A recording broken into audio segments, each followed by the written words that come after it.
আসসালামু আলাইকুম। আশা করি সকলে ভালো আছেন। তো এখন আমরা যেটা দেখাইতেছি সেটা হলো আমরা যে মেলায় দোকান নিছি সেই দোকানের ভিতরে আর কি এই বস্তায় হলো মালামাল, কিন্তু আমরা যেহেতু আসছি তো এগুলো এখনো ডিসপ্লে দেওয়া হয় না। দোকানের কাজও টুকটাক বাকি আছে, এই যে পিছনে দেখতেছেন, পিছনে পাশে এগুলো কাজগুলো বাকি। তো কাজগুলো শেষ হলে আসলে মালামালগুলো আমরা ডিসপ্লেতে দেবো। তো এখন হলো আসলাম আমরা মালামাল নিয়ে, যেহেতু দোকানের কাজ বাকি, এগুলো কাজ শেষ হইলে সাথে সাথে আমরা মালামালগুলো ডিসপ্লে দিতে পারবো। এবং অপোজিটে যে দোকানটা দেখতে পাচ্ছেন সেটাও কিন্তু এখনও কাজ কমপ্লিট হয় নাই।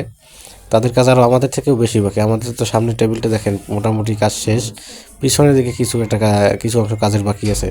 ওদিকে টুকটাক মানুষ দোকানদারি করতেছেও।